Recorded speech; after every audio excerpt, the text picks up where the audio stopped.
Hi folks, and welcome back to Contract Law. This week we are looking at consideration. So this is the last of the Holy Trilogy, what I call the Holy Trilogy, of elements in relation to contract formation, the first two being offer and acceptance. So we're kind of rounding off this little sub-component of contractual requirements this week. And here we are in the Prezi. Quick word to the wise here. Consideration, I don't know if you've had a look at the chapter in the text. If you have, congratulations. If not, buckle up peeps, because you're in for a bit of a ride.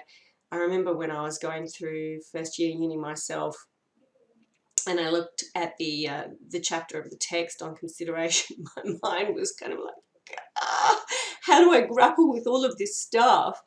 It seems like there's a lot of disparate principles and then exceptions to every principle and then exceptions to the exceptions. And I think if we have a look at the way that we looked at theory and we worked out that if there is an organizing principle among many different disparate phenomena, it can make it easier to understand the disparate phenomena. I want to kind of take a thematic approach to our consideration of the topic of consideration because I think it will make much more sense when you are looking at the various different specific principles. Okay, so we can group things together and that will get our brains a little bit of breathing room. The way I want to do it is use these thematic questions, okay? Firstly, we're going to look at the why, because that's where you usually start. Why do we even need to be doing this stuff? And then we can move to a discussion of who, what, and when, okay? And I'll explain that a little bit more in just a tick. So let's have a look at the why. Okay, so why do we have the requirement of consideration in the whole many doctrines we have in contract law? Well, firstly and most sensibly, not every promise that party A makes to party B, regardless of context, is or should be enforceable at law. It shouldn't necessarily be justiciable, except maybe perhaps if you are a proponent of the promise theory. Remember that the promise theorists, they weren't so keen on this whole requirement of consideration, and instead they tended to look to the whole intention to create legal relations requirement to mark off the contracts that should be justiciable from those that should not. So intention plays a fairly important part for those guys. However, for the rest of us, consideration is extremely important because it is a hallmark that attaches to justiciable contracts that show that they are intended to be, and there's that word, intention, interrelationship of the various different requirements. They show that they're intended to be enforceable at law, okay? If we take one step back and we recall that we looked at contract being this notion of reciprocal exchange of one valuable thing for another, you know, you've got all that good reciprocity and mutuality going on. In amongst that, consideration is the price paid by one party for the other party's promise. Mary says, "Do you want to buy my car?" And then Joe says, "Yes, please. I will give you $3,000. Woohoo! There you have the consideration. Okay. Now, you can see consideration really takes a justiciable contract out of those realms of social context, familial context, and all of that kind of thing. And it takes it much more towards the end of the rational maximizer. And here you can hear hallmarks of that economic theory kind of creeping in. You see one rational maximizer, that self-interested rational maximizer, promising one party something and that other party promising something back, something of value.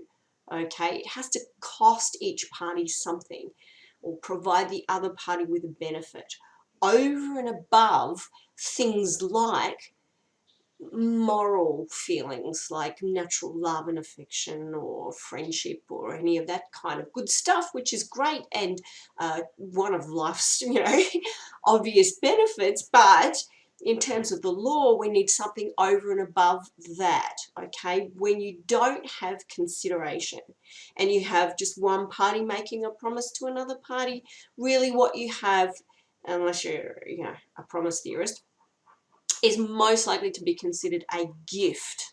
Okay, now there are only very specific times when a gift will be enforceable, and you will look at those principles when you do equity. Okay, but in terms of contract law, you're going to have consideration in the mix somewhere.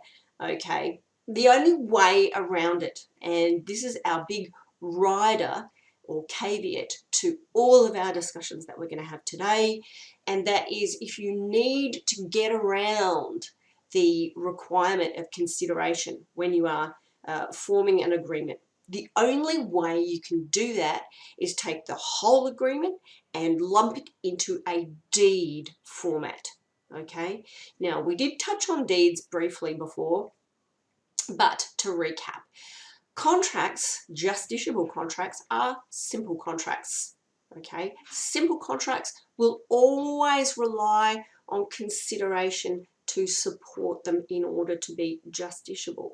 A deed, on the other hand, the format of a deed has a long and rich history, and because of the solemnity of circumstance surrounding a deed, when you couch it in terms of a deed, one clear way to work out if something has been signed as a deed is the execution panel will say, often signed, sealed, and delivered as a deed. Okay, and often the heading will be deed of forgiveness. All right, that's usually a deed of forgiveness usually applies in relation to debt. So the only way around consideration is to plop the agreement into the form of a deed, and then, as I said, because it's considered to be so solemn, no consideration is required. But, and here is the big but, yes, it will be justiciable, and that's fine if you want common law remedies like damages, okay? No problem there. However, if you want access to that full range, as Graw says, that full range of remedies, including equitable remedies, then you're going to have to actually sweep in some consideration there, because equity and equitable remedies will not be available to assist what we call a volunteer. A volunteer is a person who receives a benefit from another person and has not paid for it. There is no consideration. Okay, so even though you have plopped your promise or your agreement into the format of a deed, the person that is getting something but not really giving something in return, so far as the law would be concerned, they will still be considered to be technically a volunteer.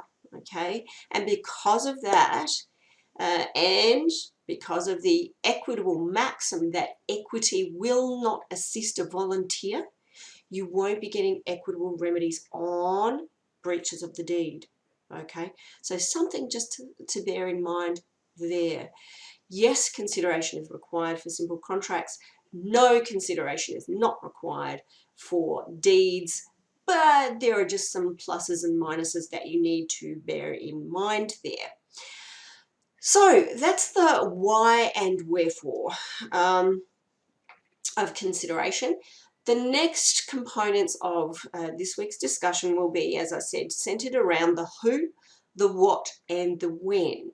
The only remaining questions really are how do we give consideration, and where do we give consideration? And if you think about it logically, those kinds of questions will be dealt with by the actual terms and conditions of the agreement between the parties.